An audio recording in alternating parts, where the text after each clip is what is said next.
அதை வந்துங்க க காலேஜி க ஸ்கூலுலேருந்து +2 முடிச்சுட்டு நீங்கள் காலேஜ் சேர்றீங்க இல்லைங்களா? காலேஜ் சேரும்போது நீங்கள் ஃபஸ்ட் இயர் படிக்கிறீங்க. ஃபஸ்ட் இயர் படிக்கும்போது ஒரு பையன் வந்து லவ் ப்ரொபோசல் பண்ணுறான் உங்ககிட்ட, ஒரு பொண்ணுக்கிட்ட. அப்போ அந்த பொண்ணு, லவ் எல்லாம் வேண்டாப்பா, நமக்கு படிக்கணும், வேலைக்கு போய் பாரு அப்படிங்கணுங்க. என்னங்க, அந்த லவ்வை ஏற்றாச்சுன்னா வாழ்க்கை போயிருங்க. வாழ்க்கை ஃபினிஷ்ட், அவ்வளோதான், முடிஞ்சுது. வாழ்க்கை போயிருங்க.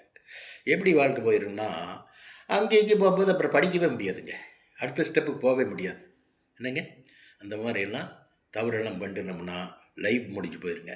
அது எப்போ லவ் பண்ணுன்னா குழந்தைகளுக்கு நான் சொல்கிறது என்ன தெரியுங்களா? எப்போ லவ் பண்ணுன்னா, தேர்ட் இயர் முடித்து எல்லாம் முடித்து பட்டம் வாங்கிட்டு இருக்கும்போது ஒரு பையன் வந்து லவ் ப்ரொபோசல் பண்ணான். நான் கன்சிடர் பண்ணுறேன், பார்க்குறேன், யோசனை பண்ணுறேன் அப்படின்னு சொல்லணும். அந்த பையனை பிடிச்சிருந்தான் என்னங்க, அப்போ பிடிச்சிருந்த அந்த பையனுடைய பிஹேவிங்னு பார்க்கணும்.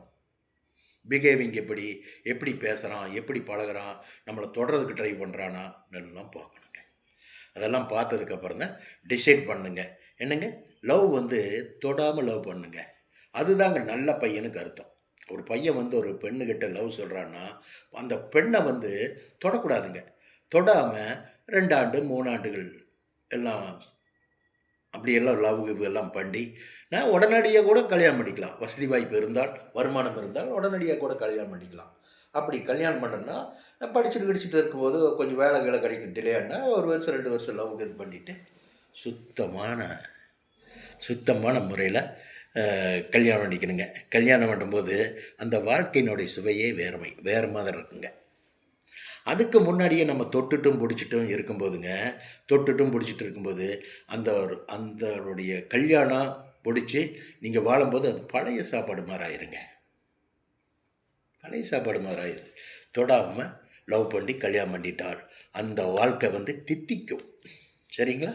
பாருங்கள், வச்சுருட்டுங்களா? பாய். ஓகே.